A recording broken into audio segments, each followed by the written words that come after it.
देखा जाए, हमने पहला बताया कि गैस का कोई निश्चित आयतन, आकार, आकृति नहीं होता। अगला, गैस की एक भी मुक्त सतह नहीं होती। गैस की एक भी मुक्त सतह नहीं होती, नहीं होती। अर्थात हम कहें कि गैस जहां तक स्थान पाता है वहां तक ये समान रूप से फैलता जाता है। जहां तक इसको स्थान मिलता है, खुली सतह जहां तक रहती है, इसको जहां तक स्थान मिलता है,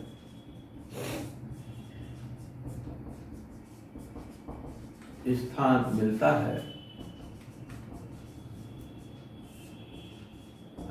फैलती जाती है, फैलती जाती है। ठीक ना? हम कहें जैसे तरल के जो मॉलिक्यूल्स हैं, वो एक उसकी ऊपरी सतह होती है, खुली रहे सतह, उसके अंदर ही तरल के मॉलिक्यूल चलते फिरते हैं। उसके ऊपर अगर गए तो वह लिक्विड स्टेट से किस में, वेपर स्टेट में बदलते हैं, तभी जाते हैं। लेकिन देखें, आप देखें, अगर गैस को देखते हैं तो ये अगर आपने ऊपरी सतह, ऊपर ढक्कन खोला तो ये मुक्त सतह आपको नहीं मिलेगी, बल्कि ये जहां तक स्पेस पाया जाएगा समान रूप से यूनिफॉर्मली ये जो है फैलता जाता है। इसमें जो है कहीं भी कोई सतह हमको नहीं मिलती। तीसरा देखा जाए, ये जिस बर्तन में रखे जाते हैं उसमें समान रूप से, इक्वली बर्तन में समान रूप से दाब आरोपित करते हैं। जैसे ठोस है, नीचे दाब आरोपित कर रहा है, तरल है, नीचे दाब आरोपित करता है, और साइड में दाब आरोपित करता है, ऊपर की सतह पे दाब आरोपित नहीं करता। लेकिन अगर कोई पदार्थ गैसीय अवस्था में है, जैसे तरल है ये, तो तरल का दाब इधर लगता है, इधर लगता है, इधर लगता है, लेकिन ऊपर कोई दाब, ये इस तरफ कोई दाब आरोपित नहीं करता। लेकिन गैस, अगर गैस है तो हर दिशा में, हर तरफ, किसी बर्तन की, कंटेनर की हर दीवार पर ये एक समान रूप से दाब आरोपित करता है। तो बर्तन की दीवार पर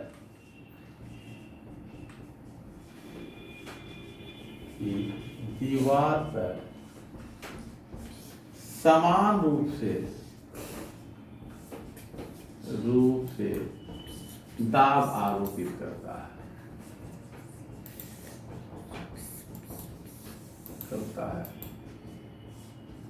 ठीक ना? बर्तन की दीवार पर यह एक समान रूप से दाब आरोपित करता है। आगे जो है इनके मॉलिक्यूल के बीच का जो फोर्स ऑफ अट्रैक्शन है, अगर हम ठोस में देखें तो ठोस के कणों के बीच जो फोर्स ऑफ अट्रैक्शन बहुत ही प्रबल होता है। लिक्विड के कणों के बीच का फोर्स ऑफ अट्रैक्शन थोड़ा वीक होता है। लेकिन अगर गैस है तो उनके बीच की दूरी भी बहुत होती है, और उनके जो अंतराणु बल है, इंटरमॉलिक्यूलर फोर्स है, वो भी बहुत कमजोर होते हैं। तो गैस के अणुओं के बीच लगने वाला आकर्षण बल दुर्बल होता है, उनके बीच की दूरी अधिकतम होती है, अर्थात गैस को हम सबसे ज्यादा संपीड़ित कर सकते हैं। ठोस का संपीड़न यानी दाब आरोपित करके आयतन कम करना संभव नहीं है। तरल में न के बराबर बहुत हल्का कंप्रेशन होता है, लेकिन गैस में बहुत ज्यादा कंप्रेशन संभव है। तो आगे हम कहें गैस के अणुओं के बीच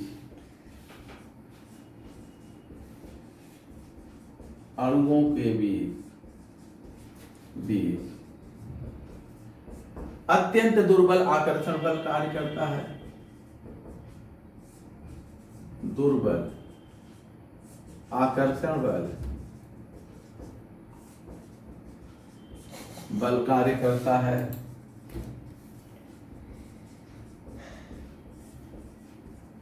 तथा इनका अत्यधिक संपीड़न संभव है। अत्यधिक संपीड़न का कारण क्या है? इनके अणुओं के बीच बहुत अधिक रिक्त स्थान, तथा इनका अत्यधिक संपीड़न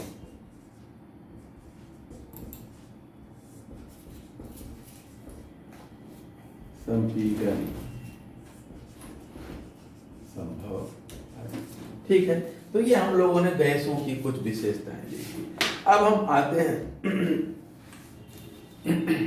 kinetic molecular theory of gases या काइनेटिक थ्योरी ऑफ गैसेस। बेटा है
अरे नीचे तो स्लाइड बॉक्स है ना, उसमें जहां पे मेरा नाम आ रहा है उसको टच कर दीजिए तो आ जाएगा स्क्रीन।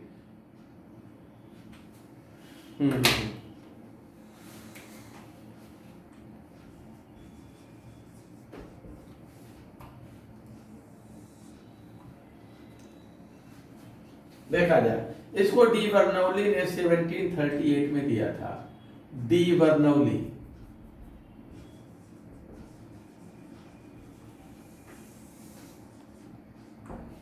द्वारा 1738 में प्रस्तुत। ठीक है,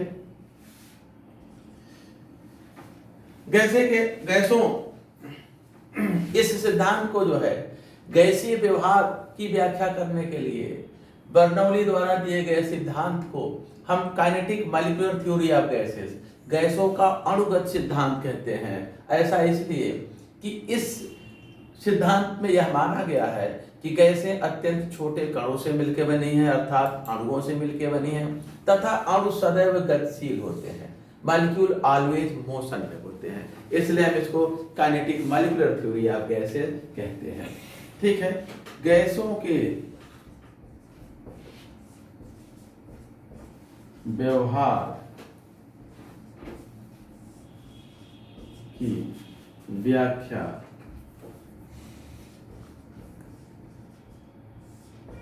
के लिए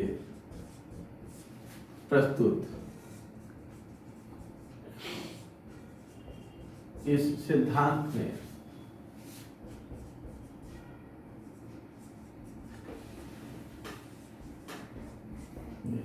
यह माना गया है कि क्या माना गया है, गैसें अत्यंत छोटे कणों यानी कि अणुओं से बनी है। गैसें अत्यंत छोटे कणों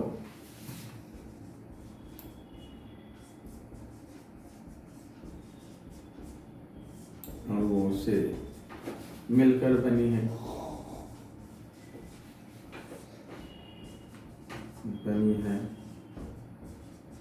जो सदैव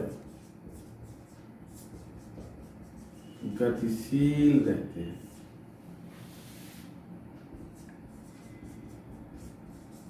अतः इसे हम क्या कहते हैं, एक तो मॉलिक्यूलर नेचर अणुओं से बनी होती है और दूसरा गतिशील होते हैं, काइनेटिक होते हैं, इसलिए हम इनको गैसों का अणुगत सिद्धांत कहते हैं। अतः इसे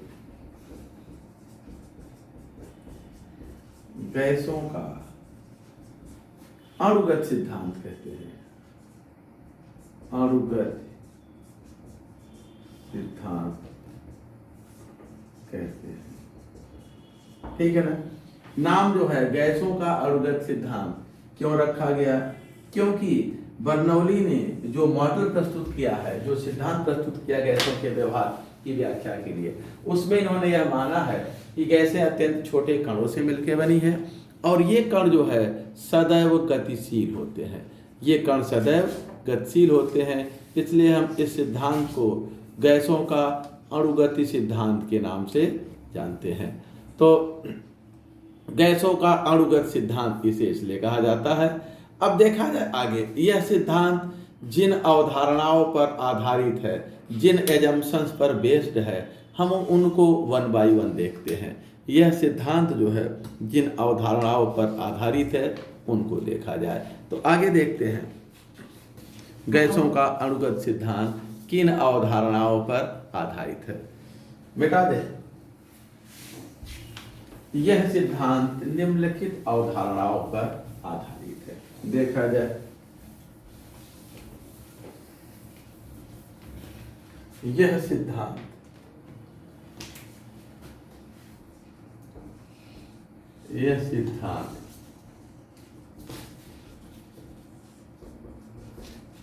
निम्न अवधारणाओं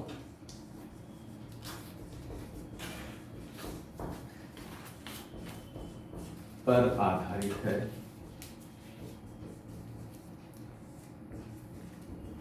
पहला, किन मान्यताओं पर, किन अवधारणाओं पर आधारित है। देखा जाए, इनका कहना है गैसें अत्यंत छोटे कणों से मिलकर बनी होती है। फिर से ध्यान दीजिए, इनका कहना है कि गैसें अत्यंत छोटे कणों से मिलकर बनी होती हैं और गैसों के अणुओं का जो खुद का आयतन है वो गैस द्वारा घेरे गए आयतन की तुलना में नगण्य होता है। फिर से ध्यान दीजिए, इनका कहना है कि गैसें अत्यंत छोटे पार्टिकल से मिलकर बनी हैं जिन्हें अणु कहा जाता है और इन अणुओं का जो खुद का आयतन है वो इनके द्वारा घेरे गए आयतन की तुलना में नगण्य है। जैसे आपका अपना आयतन और आप जिस कमरे में को घेर रखे हैं, जिसमें बैठ के पढ़ रहे हैं, उस बर्तन का, उस कमरे का आयतन, तो आप जिस कमरे को घेर रखे हैं उस कमरे के आयतन की तुलना में आपका अपना खुद का आयतन क्या है, नगण्य है। तो देखा जाए,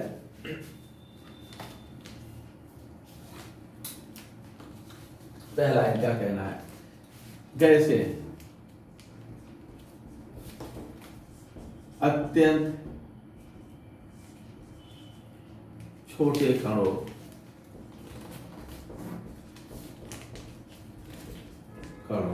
ब्रैकेट में अणुओं से मिलकर बनी हैं, होती हैं,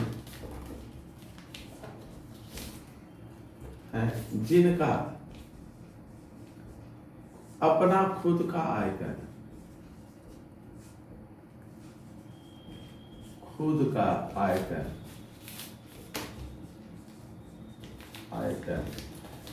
उनके द्वारा घेरे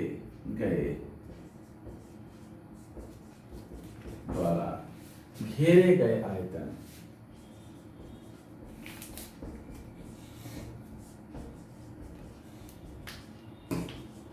की तुलना में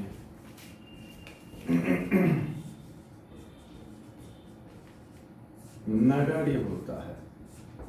ठीक है, फिर से ध्यान दीजिए, इनका कहना है कि गैसें अत्यंत छोटे कणों से यानी अणुओं से मिलकर बनी होती हैं और गैसों का के अणुओं का जो आयतन होता है वो गैस द्वारा जो आयतन घेरा गया है, यानी जो बर्तन का आयतन है जिसमें वो रखी गई हैं, उसकी तुलना में नगण्य होता है। आगे इनका कहना है गैस मॉलिक्यूल्स जो है बहुत ही, इस गैस के अणु गोलाकार स्फेरिकल होते हैं, रिजिड होते हैं और परफेक्टली इलास्टिक होते हैं, पूर्णतया प्रत्यास्थ होते हैं। अगला, गैस के अणु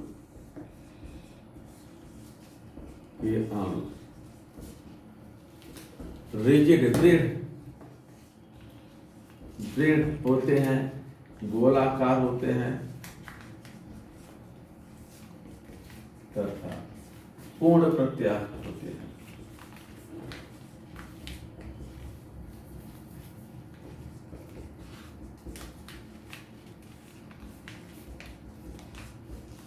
ठीक है, परफेक्टली इलास्टिक होते हैं। आगे देखिए, आगे इनका कहना है कि गैस के अणु इधर उधर, गैस के अणु जो है जिगजैग स्ट्रेट लाइन पाथ पर टेढ़ी मेढ़ी सीधी रेखा पर हमेशा चलते रहते हैं और इस गति के बीच वो आपस में एक दूसरे से तथा बर्तन की दीवार से टकराते रहते हैं, किंतु यह टक्कर पूर्ण प्रत्यास्थ होती है, परफेक्टली इलास्टिक होती है। अर्थात टक्कर में जो उनकी गतिज ऊर्जा है वो ऊष्मा या ध्वनि या प्रकाश किसी अन्य रूप में परिवर्तित नहीं होती है। तो अगला, गैस के अणु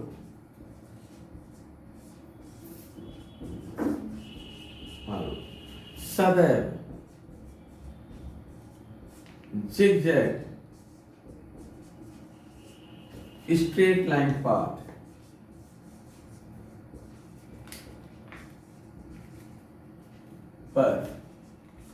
पर चलते रहते हैं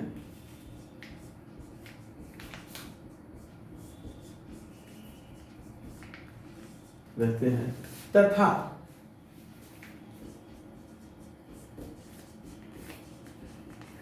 आपस में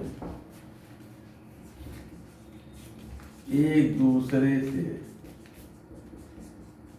एवं बर्तन की दीवार से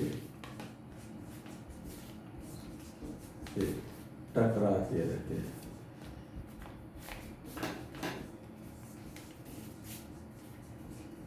ठीक है, आपस में एक दूसरे से और बर्तन की दीवार से टकराते रहते हैं। इनकी टक्कर पूर्ण प्रत्यास्थ होती है, परफेक्टली इलास्टिक होती है। अर्थात टक्कर में इनकी जो एनर्जी है वो किसी एनर्जी के अन्य रूप में परिवर्तित नहीं होती, एनर्जी का कोई लॉस नहीं होता। तो आगे इसी में जोड़ लेते हैं, इनकी टक्कर पूर्ण प्रत्यास्थ होती है, कंप्लीटली परफेक्टली इलास्टिक होती है। अर्थात जब ये टकराते हैं तो इनकी एनर्जी का लॉस नहीं होता। इनकी टक्कर यानी अणुओं की टक्कर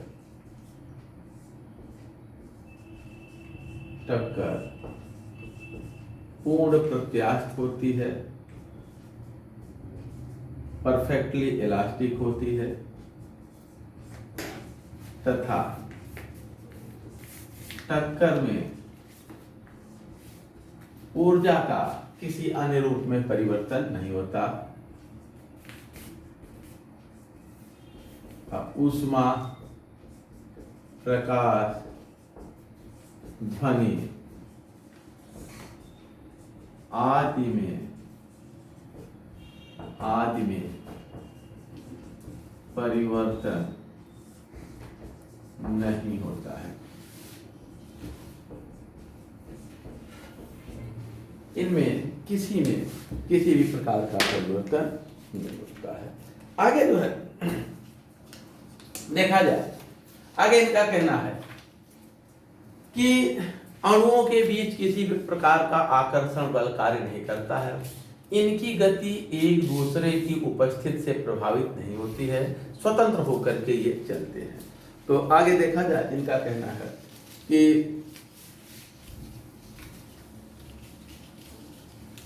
अणुओं के बीच किसी प्रकार का आकर्षण बल कार्य नहीं करता। अणुओं के बीच, चौथा, अणुओं के बीच किसी प्रकार का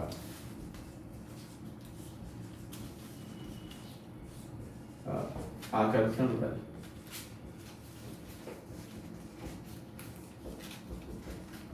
कार्य नहीं करता।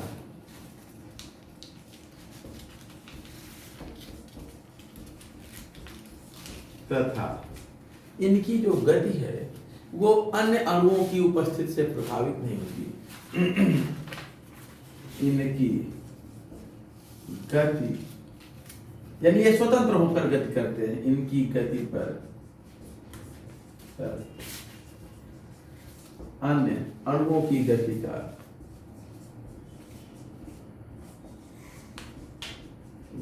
का प्रभाव नहीं पड़ता।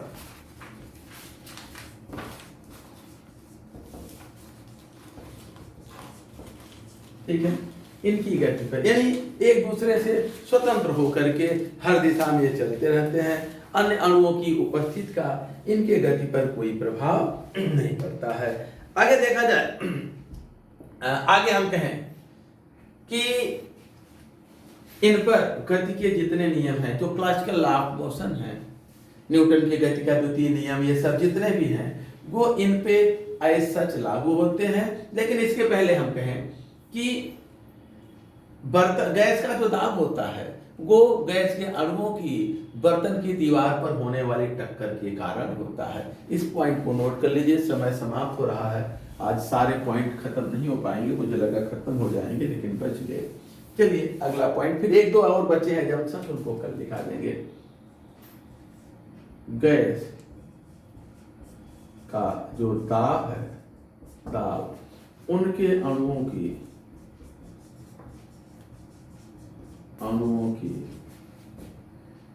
बर्तन की दीवार पर होने वाली टक्कर के कारण होता है।